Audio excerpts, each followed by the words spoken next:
On Saturday night, even with the chance of rain, I made the trek to Thunder Valley Raceway. On tap was a special 35-lap pure stock feature in honor of Gene Detweiler. Before the show, I caught up with promoter Joe Padula Jr. to discuss some special events to expect this season at the Half-Mile Oval. Yeah, we're going to do 2 of the UFO shows and then 2 of the 3 state shows. They're both 3,000 to win, 35 and 38 lap features, and they're real good for our local late model guys. I think they're a real good show, so we're going to do 4 of those total. And now you scheduled your opener a little bit later than most tracks, so you've only had 1 rain out. Prepared for this season? Yeah, I think so. Up here we get the late season because of the weather. It's definitely short season, but we got 1 in, and hopefully today we can get another 1 in. It's definitely a iffy day, but we're here to race, and we're definitely going to try to race. Now you're working on something to try to get some people into racing who've never done it before and make it very economical for them. That's with the cruiser division. How's that going? Well, the cruiser, it's a work in progress. What it is, it's full-size cars, junkyard stock essentially, and it's bare bones, as cheap as can be. And we think that it's something that guys that want to go racing and not spend a lot of money can definitely get into. Essentially, we're starting it now, build them, we're going to race them. And I think it's something, we're in recession, maybe we can get some guys who wouldn't normally get off the grandstands and get into the pit area to get out there and get racing. Good idea, Joe. Let's get to some racing, shall we?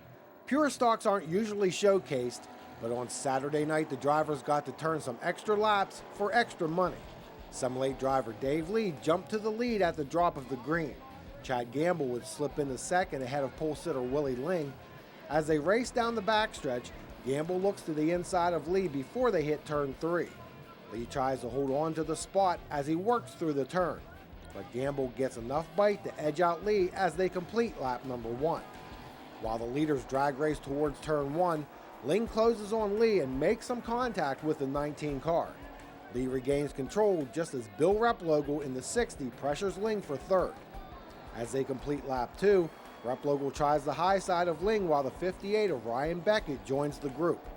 Lee and Ling make contact again, allowing Replogle to shoot by both to take over the runner-up position going into turn 3.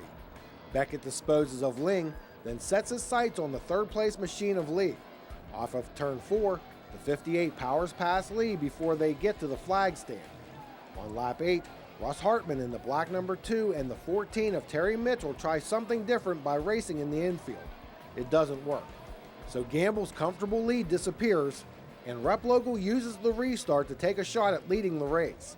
Replogle has a slight advantage at the stripe before taking sole possession of 1st going through turn 1. Beckett, Lee, and Ling are still running 3rd through 5th. By lap 12, Hartman has battled back to challenge Ling for 5th place. Greg Cornell Sr. in the white 13 is not far behind. Past the halfway mark, Replogle has a 2-second lead on Gamble as they work their way past lap cars. Beckett and Lee vied for the 3rd position for most of the race in one of the best shows on the track. However, no one was a match for Bill Replogle on this evening.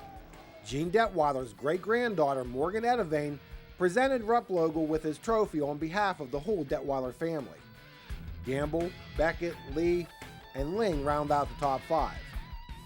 Now on to the semi-late feature. On the pole was Tom Warren in the white number 1. He has made the move up to semi-lates after being the all-time leading winner in the pure stocks at Thunder Valley.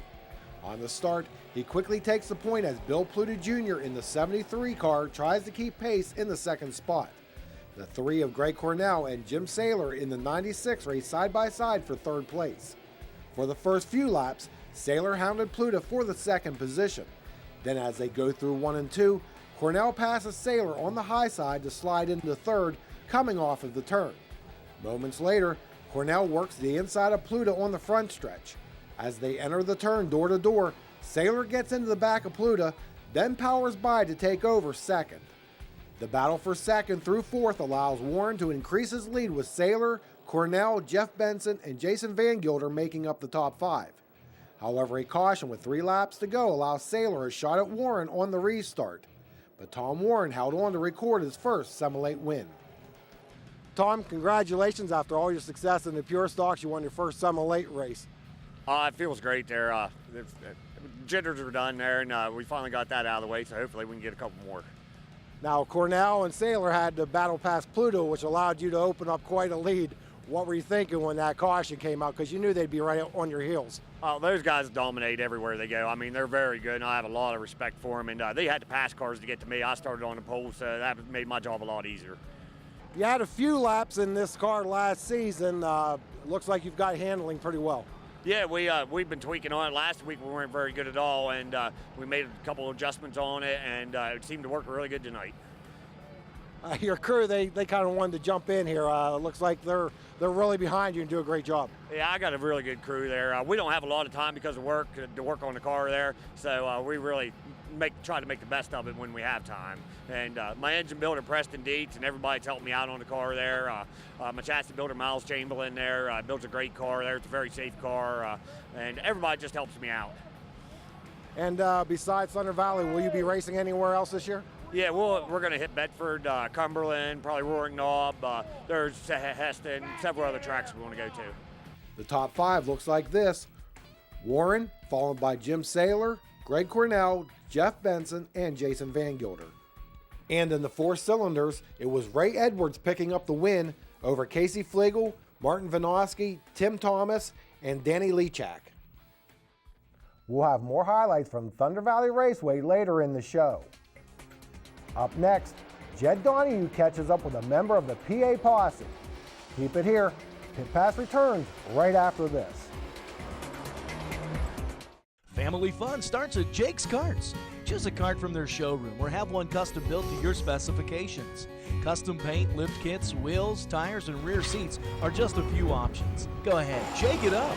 Whether you are camping or trail riding on any terrain, Jake's Karts has the perfect kart your whole family will enjoy. Stop in today for a test drive. Financing available for qualified buyers.